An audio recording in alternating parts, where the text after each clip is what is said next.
Hello everybody, welcome back to my YouTube channel. So today we will be starting with the first chapter of class 12 English Flamingo book, that is the last lesson. First chapter है और chapter का नाम the last lesson. सो आप confuse होंगे, but do not worry, इस chapter का नाम the last lesson क्यों है ये आप इस चैप्टर को समझने के बाद आराम से समझ सकते हैं. So without wasting any time let's start with the author. तो इस चैप्टर के ऑथर हैं Alphonse Daudet. He was born in 1840 and died in 1897. और वो एक फ्रेंच नॉवलिस्ट थे और साथ ही साथ एक शॉर्ट स्टोरी राइटर थे.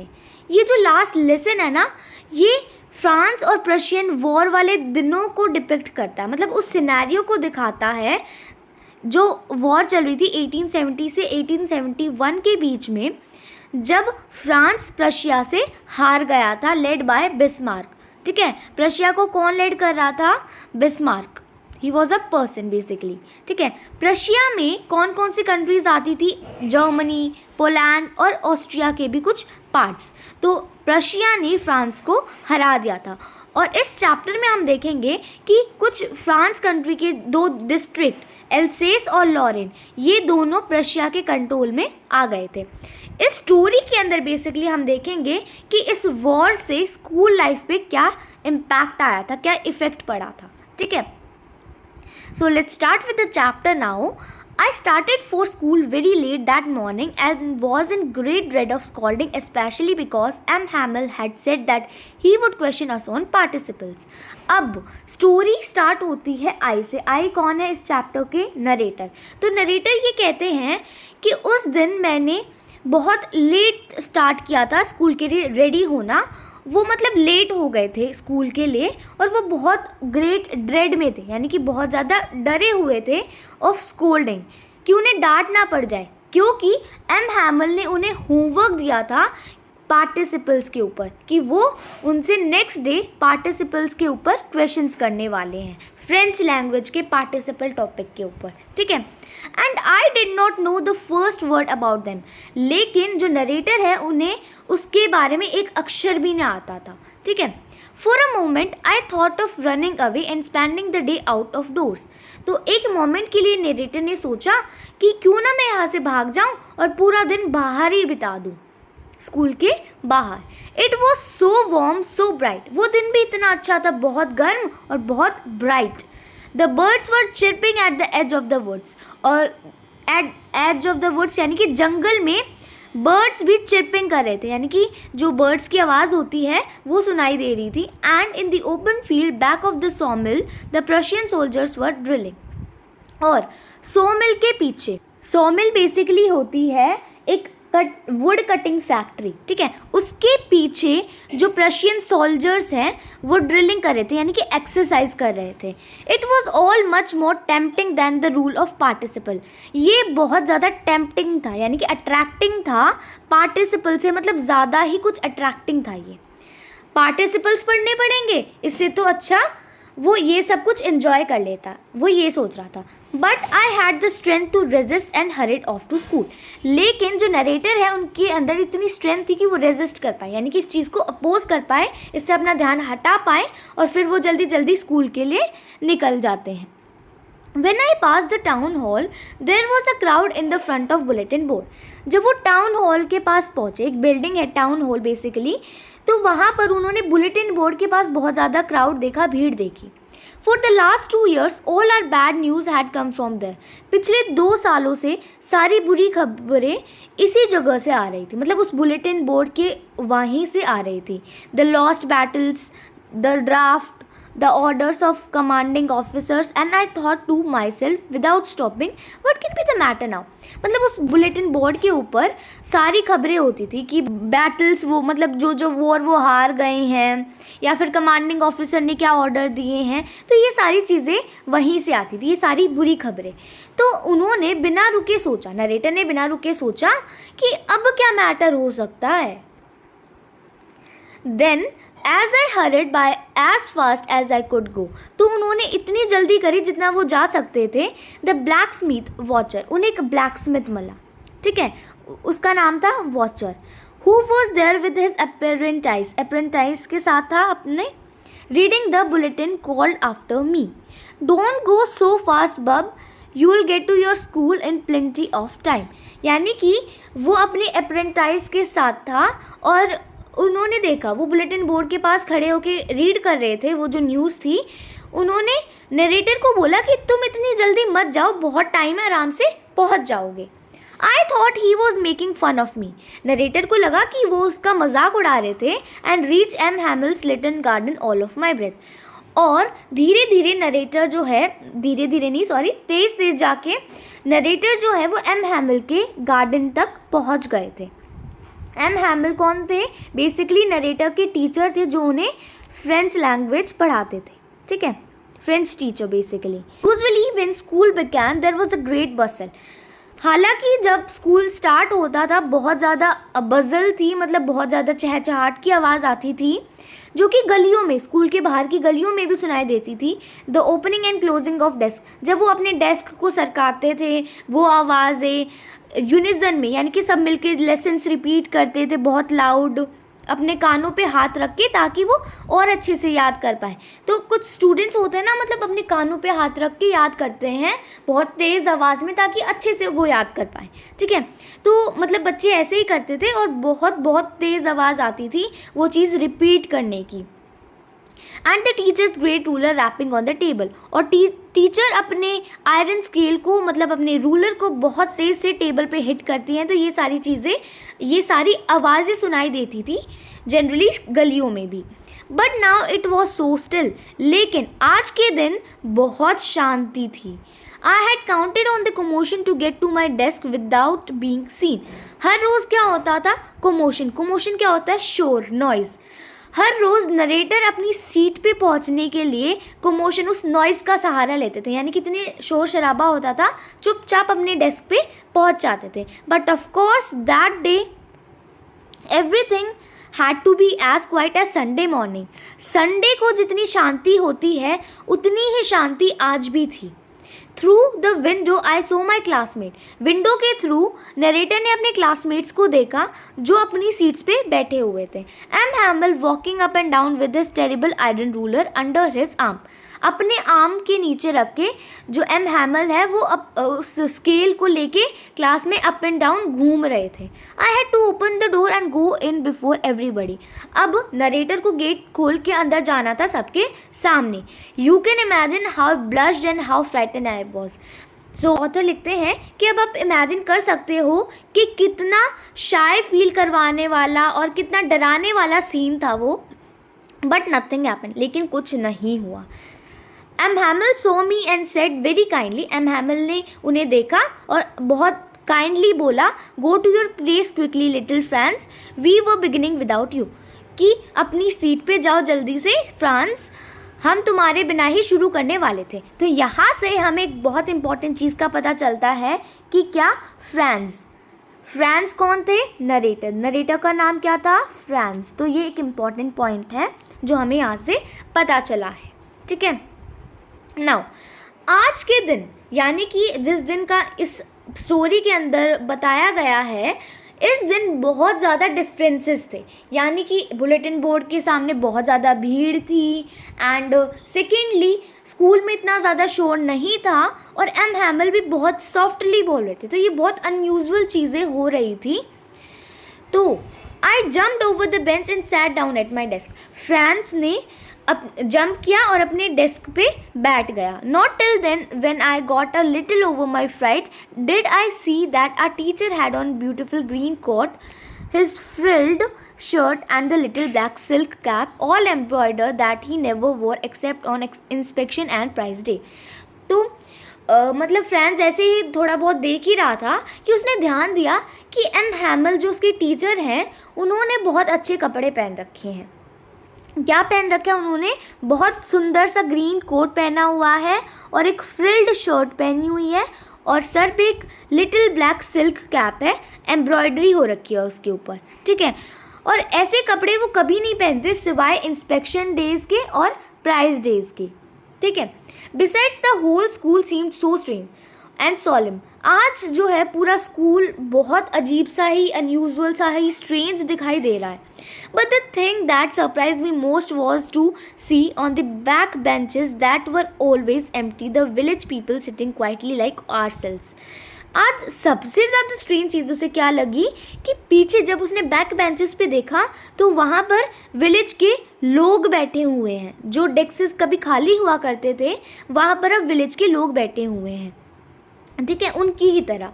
Old Hauser with his 3 cornered hat. एक ओल्ड हाउसर बैठे हुए हैं. यहाँ पर हाउसर का मतलब है एक बूढ़े अंकल बैठे हुए थे. ठीक है, जिनकी हैट 3 कॉर्नर थी. तो आपने देखा ना, पायरेट्स पहनते थे 3 कॉर्नर वाली hat basically. Let me draw, ऐसे वाली कुछ ऐसी टाइप की है. यू कैन सर्च, पायरेट पहनते हैं ना मतलब कार्टून्स के अंदर, that one. The former mayor, जो पहले मेयर रह चुके वो, और फॉर्मर पोस्ट मास्टर, पहले जो पोस्ट मास्टर रह चुके वो, और भी बहुत सारे लोग ये पिछले वाले बेंचेस पे बैठे हुए थे. एवरीबडी लुक्ड सैड, सभी सैड लग रहे थे. Hauser had brought an old primer. Hauser अपने साथ एक ओल्ड प्राइमर, यानी कि जो मतलब बेसिक वाली बुक होती है ना फ्रेंच लैंग्वेज की या फिर किसी भी लैंग्वेज की जो बेसिक बुक होती है उसे प्राइमर बोला जाता है. तो वो बुक लेके आए थे हॉसर अपने साथ. थम्ड एट द एजेस, जो एजेस पे से, कोनों पे से फटी हुई थी. And he held it open in his knees, और उन्होंने अपनी नीज पे रख के उसे खोल रखा था. With his great spectacles lying across the pages, और उनके बड़े बड़े चश्मे उस प्राइमर के पेजेस के ऊपर रखे हुए थे. While I was wondering about it all, M. Hamel mounted his chair and, in the same grave and gentle tone which he had used to me, said, अब वो सोच ही रहा था कि एम हैबल ने अपनी चेयर मतलब हिलाई, और उसी जेंटल आवाज़ में, जैसे मतलब उन्होंने उससे फ्रेंड से बात की थी कि अपनी सीट पे बैठ जाओ, उसी जेंटल वे से उन्होंने बोला, my children this is the last lesson I shell give you. कि चिल्ड्रन, ये लास्ट लेसन है जो कि आज मैं तुम्हें देने वाला हूँ. The order has come from Berlin to teach only German in the schools of Alsace and Lorraine. Berlin से एक ऑर्डर आया है कि तुम्हें एल्सेस और लॉरेन वाले स्कूल्स में सिर्फ जर्मन ही पढ़ाई जाएगी. नया मास्टर जो है वो कल आएगा. New master comes tomorrow. This is your last French lesson. ये आपका लास्ट फ्रेंच लेसन है. I want you to be very attentive. मैं चाहता हूँ कि तुम सभी बहुत अटेंटिव रहो. अब आई थिंक आपको ये पता चल गया होगा कि इस चैप्टर का नाम दी लास्ट लेसन या फिर द लास्ट लेसन क्यों है. So why the name of the chapter is the last lesson? Because ये जो स्टोरी है वो डिपिक्ट कर रही है last French lesson to be taught in the schools of district Alsace and Lorraine. ठीक है, so this question is clear and ये क्वेश्चन आए तो you can answer it. Now what a thunderclap these words were to me. Thunderclap यानी कि startling या shocking. इतने shocking words थे ये फ्रेंड्स के लिए. Oh the wretches that was that what they had put up at the town. अब friends को याद आता, अच्छा ये वो चीज़ थी, अच्छा टाउन हॉल पे यही चीज़ लगी हुई थी, मतलब उस बुलेटिन बोर्ड के ऊपर यही नोटिस लगा हुआ था, माई लास्ट फ्रेंच लेसन. अब वो कहता कि मेरा आखिरी फ्रेंच लेसन है ये. Why I hardly knew how to write. अब फ्रेंड्स कहता है कि ऐसा क्यों है, मुझे तो बहुत मुश्किल से ही कुछ लिखना आता है फ्रेंच लैंग्वेज में. I should never learn any more. I must stop there then. Oh, how sorry I was for not learning many lessons, for seeking birds' eggs or going sliding on the Saar. तो सार क्या है? Basically एक river का नाम है. अब मैं आपको समझाती हूँ. अब फ्रेंच रियलाइज़ करता है कि उसने तो कभी फ्रेंच सीखने पे, पढ़ने पे बिल्कुल ध्यान ही नहीं दिया. उसने लेसन्स में पढ़ाई तो की ही नहीं. वो कभी बर्ड्स के अंडे देखने के लिए निकल जाता था, कभी सार नदी में स्लाइड करने के लिए निकल जाता था. ठीक है, My books that had seemed such a nuisance a while ago. कुछ टाइम पहले उसे अपनी बुक्स न्यूजेंस, सरदर्द लगती थी बिल्कुल. कितनी भारी लगती थी उसे कैरी करने में वो. My grammar and my history of the saints. Grammar, यहाँ पे फ्रेंच ग्रामर की बात की गई है. ग्रामर और सेंट्स की हिस्ट्री, ये तो उसे बहुत बकवास लगती थी. Were old friends now that I couldn't give up. अब वो कह रहा है कि ये मेरे पुराने दोस्त थे अब जिन्हें मैं छोड़ नहीं सकता. एंड एम हैमिल टू, और एम हैमिल भी. The idea that he was going away that I should never see him again. अब फ्रेंड्स को लग रहा था कि एम हैमिल को तो अब मैं कभी भी देख ही नहीं पाऊँगा. Made me forget all about his ruler and how cranky he was. ये सब कुछ सोचने लगा, वो इतना ज़्यादा डिसअपॉइंटेड, सैड हो गया कि वो उनके रूलर के बारे में, वो कितने गुस्से वाले, शॉर्ट टेम्पर्ड, क्रैंकी मतलब शॉर्ट टेम्पर, कितनी जल्दी गुस्सा आ जाता है और वो कैसे मतलब एंग्री रहते हैं, ये सारी चीज़ें तो वो भूल ही गया। Poor man, it was in honor of this last lesson that he had put on his fine Sunday clothes. फिर कहता है, ओह यही बात है जिस वजह से एम हैमिल ने इतने अच्छे कपड़े, संडे क्लोथ्स यानी कि अपने बेस्ट कपड़े पहने हुए हैं। And now I understood why the old man of the village was sitting there in the back of the room. और अब फ्रेंड्स को रियलाइज़ हो जाता है क्यों सारे विलेज मैन जो हैं वो कमरे के पीछे वाले डेस्क पे बैठे हुए हैं। It was because they were sorry too. ऐसा क्यों था? क्योंकि वो भी सॉरी फील कर रहे थे that they had not gone to school any more, कि वो और ज़्यादा, पहले तो अपने टाइम में तो इतने स्कूल जा नहीं पाए। It was their way of thanking our master for his 40 years of faithful service. अब ये उनका एक तरीका था मास्टर को, मिस्टर एम हैमिल को अपना ग्रैटिट्यूड शो करने का, थैंक करने का, क्योंकि एम हैमिल ने 40 ईयर्स ऑफ सर्विस प्रोवाइड करी है, ठीक है। End of showing the respect for the country that was theirs no more. और वो उनका एक तरीका ये भी है कि वो अपनी कंट्री को रिस्पेक्ट दे रहे हैं जो कि अब उनकी नहीं है, अब वो प्रशिया के कंट्रोल के अंदर आ गई है। तो अब दो चीज़ें दिखाई गई हैं, क्या बताई गई हैं कि पहली चीज़ विलेजमेंट्स क्यों आए थे मिस्टर एम हैमिल को ग्रैटिट्यूड दिखाने के लिए, and secondly to respect their country. While I was thinking of all this, I heard my name called. वो सोच ही रहा था इन सारी चीज़ों के बारे में, उसने अपना नाम सुना कि कोई उसका नाम ले रहा है। It was my turn to recite. अब ये उसकी टर्न थी रिसाइट करने की। What would I not have given to be able to say that dreadful rule of participle, although very loud and clear and without one mistake. But I got up, mixed up on the first words and stood there. उसने सोचा क्या था? What would I not have given to be able to say that dreadful rule for the participle, although वो चाहता था कि वो बहुत लाउड और क्लियर वॉइस में बिना किसी मिस्टेक के पार्टिसिपल के रूल बोल दे, लेकिन वो खड़ा हुआ, सारा मिक्स हो गया, वो पहले ही वर्ड पे अटक गया। Holding on to my desk my heart beating, उसने अपने डेस्क को कसकर पकड़ लिया, उसका हार्ट बीट हो रहा था। And not daring to look up, उसे शर्म आ रही थी कि उसे पार्टिसिपल्स के रूल याद नहीं है, वो ऊपर भी नहीं देख रहा था, वो डेयर ही नहीं कर रहा था ऊपर देखने का, ठीक है। आई हर्ड एम हैमिल से to me I won't scold you, उसने सुना कि एम हैमिल उसे कह रहे हैं कि मैं तुम्हें डांटूंगा नहीं। Little friends you must feel bad enough, तुम्हें खुद ही बुरा लगना चाहिए। सी हाउ इट इज़, देखो कैसा है ये। Every day we have said to ourselves bah I have plenty of time, कि रोज़ हम एक अपने आप से कहते हैं कि देखो आज मेरे पास बहुत टाइम है, मैं ये कल याद कर लूँगा। And now you see where we have come out. अब मतलब एम हैमिल सुना रहे हैं फ्रेंड्स को कि तुम रोज़ अपने आप से कहते हो कि बस बहुत टाइम है, कल कर लूँगा।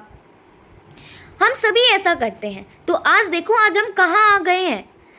That's the great trouble with else's, ये तुम्हारी गलती नहीं है, ये पूरे एल्सेस की ही गलती है। She puts of learning till tomorrow, यहाँ पर शी किसे बोला गया है? डिस्ट्रिक्ट वाले लोगों को, यानी कि सभी एल्सेस के लोग जो हैं अपना काम कल पे टाल देते हैं। Now those fellows out there will have the right to say to you, how is it you pretend to be Frenchman yet you can neither speak nor write your own language। अब वो कहते हैं कि कैसा लग रहा है, तुम फ्रेंचमैन हो लेकिन ना ही तुम्हें फ्रेंच बोलना आता है, ना ही तुम्हें अपनी खुद की लैंग्वेज लिखनी आती है। But you are not the worst poor little Franz, we have all a great deal to reproach ourselves with। फिर एम हैमिल कहते हैं ये सिर्फ तुम्हारी गलती नहीं है, तुम ही इतने बुरे नहीं हो, ये हम सबकी गलती है, ये हम सबके साथ ही होता है। Your parents were not anxious, ये सबकी गलती है, तुम्हारे पेरेंट्स जो थे इतने ज़्यादा एंशियस नहीं थे कि टू हैव यू लर्न, कि तुम्हें वो पढ़ा सके, इतना ध्यान नहीं दिया उन्होंने तुम्हारे ऊपर। They prefer to put you to work on a farm or at the mills, वो ये ज़्यादा प्रेफर करते थे कि तुम्हें फार्म पे या फिर मिल्स पे काम में लगा दिया जाए ताकि उन्हें थोड़े और पैसे मिल जाए। एंड आई, और वो कहते कि मेरी भी गलती है, मुझे भी ब्लेम किया जाना चाहिए। Have I not often sent you to water my flowers instead of learning your lessons, कि ये मेरी गलती नहीं है कि मैंने कई बार तुम्हें अपने पौधों को पानी देने के लिए भेज दिया, ना कि तुम्हें लेसन्स याद करने के लिए बोला। And when I wanted to go fishing, और जब मिस्टर एम हैमिल फिशिंग के लिए जाना चाहते थे, did I not just give you a holiday, कि मैंने तुम्हारी छुट्टी नहीं की है। तो ये एम हैमिल कह रहे कि ये मेरी भी गलती है।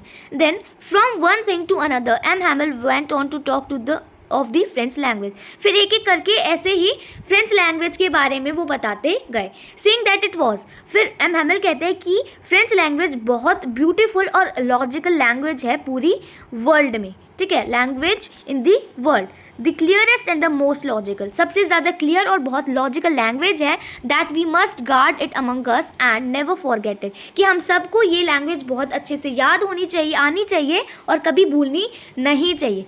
क्योंकि because when a people are enslaved, as long as they hold fast to their language, it is as if they had the key to their prison. क्योंकि एम हैमिल कहते हैं कि जब तक लोगों के पास उनकी खुद की लैंग्वेज है, उनके पास जैसे कि चाबी है उस जेल की, प्रिजन की चाबी की तरह है। क्यों बोला है एम हैमिल ने कि language is the key to get out of the prison, ऐसा क्यों बोला है एम हैमिल ने? क्योंकि देखो, ब्रशियंस ने फ्रेंच लोगों के ऊपर कंट्रोल कर लिया है, लेकिन अगर फ्रेंच लोगों को अपनी लैंग्वेज आती है तो बेशक कंट्रोल कर रखा है, लैंग्वेज उन्हें अपनी आती है, वो अपनी लैंग्वेज बोल रहे हैं, तो किस तरीके का कंट्रोल है ये, है ना? तो इस वजह से बोला है। Then he open the grammar and read us our lesson, फिर एम हैमिल ने ग्रामर निकाला, मतलब वो बुक निकाली और फिर लेसन पढ़ना शुरू कर दिया। I was amaze to see how well I understood it, फिर बहुत अमेज था, बहुत शॉक्ड था फ्रांस की कितने अच्छे से वो समझ पा रहा था आज। All he said seemed so easy, जो भी वो पढ़ रहा था उसे लग रहा था ये तो कितना ईजी है। I think too that I had never listen so carefully, फिर फ्रेंच को भी लगा कि हाँ ये उसकी भी गलती है कि उसने भी कभी ध्यान ही नहीं दिया, कभी इतनी केयरफुली सुना ही नहीं। And that he had never explained everything with so much patience, और फिर उसे ये भी लगा फ्रेंड्स को कि एम हैमिल ने भी कभी भी इतनी ज़्यादा पेशेंस के साथ इतना अच्छे से नहीं पढ़ाया है। It seemed almost as if the poor man wanted to give us all he knew before going away, ऐसा लग रहा था कि एम हैमिल, पुअर मैन यानी कि एम हैमिल जो है वो सारा कुछ ही आज पढ़ा देना चाहते हैं जो भी उन्हें आता है, and to put it all into our heads at one stroke, कि एक ही बार में वो सब कुछ उनके हेड में यानी कि उनके दिमाग में डाल देना चाहते हैं। After the grammar we had a lesson in writing, grammar के बाद उनका राइटिंग का लेसन हुआ, ठीक है। That day M Hamel had new copies for us, उस दिन एम हैमिल के पास नई कॉपीज़ थी उनके लिए, written in beautiful round hand, बहुत सुंदर राइटिंग में लिखी हुई थी। France Alsace, they looked like little flags floating everywhere in the school room। तो क्या लिखा हुआ था उस कॉपीज़ के ऊपर? France Alsace, ऐसा लग रहा था कि वो छोटे छोटे फ्लैग्स हैं जो कि स्कूल रूम में, स्कूल के कमरे के अंदर फ्लोट हो रहे हैं। hung from the road at the top of a desk, जो कि ऐसा लग रहा था सभी डेस्क के ऊपर रखे हुए हैं। You ought to have seen how everyone set to work, how quiet it was, मतलब कि ये कह रहे हैं नरेटर कि तुम्हें देखना चाहिए था कि कितने अच्छे से सब काम कर रहे थे, कितनी शांति थी वहाँ पर। The only sound was the scratching of pens over the paper, सिर्फ एक ही आवाज़ आ रही थी पेन्स की पेपर के ऊपर स्क्रैच होने की, जब लिखते हैं तो वो आवाज़ आती है ना, सिर्फ वो आवाज़ आ रही थी।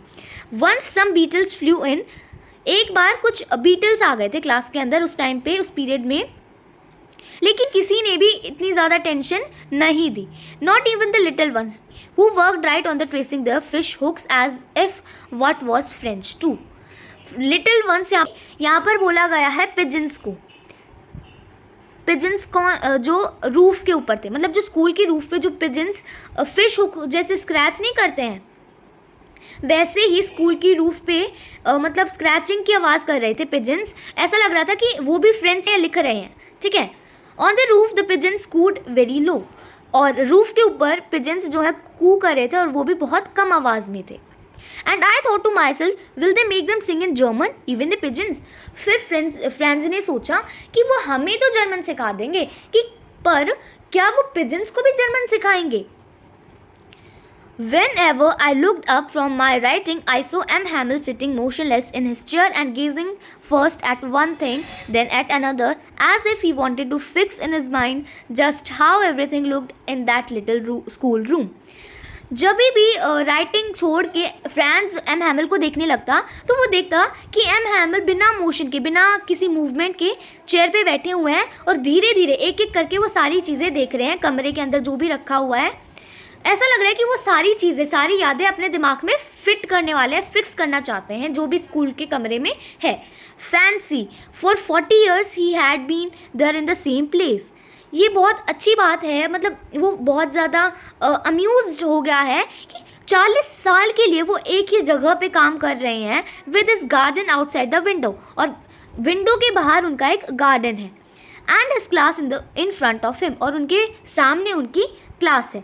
Just like that only the desk and benches had been worn smooth. सिर्फ डेस्क और बेंच ही थोड़े फट गए हैं, पुराने हो गए। The walnut trees in the garden were taller, और वॉलनट ट्री जो गार्डन के अंदर है वो थोड़े बड़े हो गए, टॉल हो गए हैं। And the hopvine that he had planted himself twined about the windows to the roof, और हॉपवाइन एक बेल है बेसिकली जो उन्होंने लगाई थी विंडो में, वो लगभग ऐसे घूम घूम के रूफ तक पहुंच गई है, बस इतना ही फ़र्क है। How it must have broken his heart to leave it all. Now Franz is thinking कि कैसे उनका दिल टूटा होगा, जब उनको ऐसा कैसी फीलिंग आ रही होगी कि अब उन्हें छोड़कर जाना है। To hear his sister moving about in the room above packing their trunks, और फ्रेंड्स को वो भी आवाज़ आ रही है कि ऊपर वाले रूम में एम हैमिल की सिस्टर जो है बैग्स, ट्रंक्स, ये सारी चीज़ें पैक कर रही हैं जाने के लिए। For they must leave the country next day. ऐसा लग रहा है कि उन्हें अगले दिन ही कंट्री छोड़नी पड़ेगी। कंट्री यहाँ पर एल्सेस को बोला गया है, ठीक है, उस डिस्ट्रिक्ट को। But he had the courage to hear every lesson to the very last. लेकिन उनके पास इतनी करेज थी कि वो हर एक लेसन लास्ट तक जो है वो समझाते रहें, इतनी उनके अंदर करेज थी। After the writing we had a lesson in history. Writing के बाद उनका हिस्ट्री का लेसन था। सबसे पहले क्या लेसन था? ग्रामर का, देन राइटिंग का, एंड देन अब हिस्ट्री का। Then the baby chanted their ba be bi bo bu. अब उन सभी बच्चों ने ये चैंट किया, ठीक है। Down there at the back of the room old Hauser had put on his spectacles and holding his primer in both hands. और रूम के पीछे वाले डेस्क पे जो हॉसर बैठे हुए थे उन्होंने अपने चश्मे लगा लिए हैं, अपने दोनों हाथ में अपना प्राइमर पकड़ रखा है और spelled the letters with them, उनके साथ ही लेटर्स को रिपीट कर रहे हैं। You could see that he too was crying. उनको देख के पता चला कि वो भी रो रहे थे। His voice trembled with emotion. Emotions की वजह से उनकी वॉइस जो है वो लड़खड़ा रही थी। And it was so funny, और वो बहुत फ़नी भी लग रहा था उन्हें ऐसे सुनना कि वो हंस भी रहे हैं, वो रो भी रहे हैं, all that. How well I remember it that last lesson. अब फ्रेंड्स कहते हैं कितने अच्छे से मुझे वो लास्ट लेसन याद है। All at once the church clock struck 12। एक बार में वो चर्च की क्लॉक पे 12 बज गए, ठीक है, मतलब एकदम से 12 बज गए। Then the Angelus at the same moment the trumpets of the Prussians returning from the dead, ठीक है। अब उसी सेम टाइम पे प्रशियन का ड्रम बज रहा था कि जो पीपल आ रहे थे, जो सोल्जर्स वापस जा रहे थे ट्रेनिंग के बाद, तो उसकी भी आवाज़ सुनाई दे रही थी एक्सरसाइज के बाद। साउंडेड अंडर आर विंडोज़ के बाहर से उनकी भी आवाज़ आ रही थी। एम हैमिल स्टूड अप वेरी पेल। अब एम हैमिल खड़े हो गए, बहुत पेल सा रिएक्शन था उनका, मतलब बहुत पीले पड़ गए थे वीकिन से। इन हिज चेयर, अपनी चेयर से खड़े हुए। I never saw him look so tall. अब वो फ्रेंड्स कह रहा है कि मैंने कभी भी उन्हें इतना टॉल नहीं देखा। टॉल का मतलब ये नहीं है कि वो लंबे हो गए थे, नहीं, मतलब बहुत ज़्यादा करेजियस, ठीक है। My friend said he I but something choked him. अब वो कह रहे एम हैमिल जो है वो बोल रहे थे कि मेरे दोस्तों आई, मतलब अब उनकी आवाज़ एकदम से चौक हो जाती है, रुक जाती है। अब वो अपनी बात पूरी नहीं कर पाते। Then he turn to the blackboard. वो ब्लैक बोर्ड की तरफ टर्न कर लेते हैं। टुक अ पीस ऑफ चौक का एक टुकड़ा लेते हैं। Bearing on with all his might he wrote a large as he could. अपनी सारी माइट से, सारी करेज से, सारी स्ट्रेंथ से उन्होंने जितना बड़ा वो लिख सकते थे उतना बड़ा अक्षरों में उन्होंने लिखा, we will love France. We will love France का क्या मतलब है? लॉन्ग लिव फ्रांस, ठीक है। देन ही स्टॉप, फिर वो रुक जाते हैं। तो इसका क्वेश्चन आ सकता है व्हाट डज इट मीन, ठीक है, क्या लिखा उन्होंने, वी विल लव फ्रांस, यानी कि long live France. Then he stopped and leaned his head against the wall, फिर वो रुक जाते हैं और वॉल पे अपना सर जो है बिल्कुल ऐसे टिका लेते हैं। एंड विदाउट अ वर्ड, बिना किसी वर्ड के, he made a gesture to us with his hand, अपने हैंड से एक इशारा करते हैं, स्कूल इज डिसमिस, यानी कि अब स्कूल ख़त्म हो गया, यू मे गो, तुम सभी जा सकते हैं। So basically this was all about the last lesson. So I hope आपको ये चैप्टर समझ में आया होगा। एंड इमोशनल चैप्टर है ये, ज़्यादा इमोशनल भी नहीं कह सकते इसे। तो द लास्ट लेसन क्यों इस चैप्टर का नाम पड़ा है, आई थिंक आपको आंसर मिल गया होगा। एंड अगर आपको आंसर मिल ही गया है तो please comment me down the answers so that I can check and reply to you guys as well, ठीक है। So for the question answers we will discuss in another video. Thank you, thanks for watching. Do not forget to subscribe this channel as well.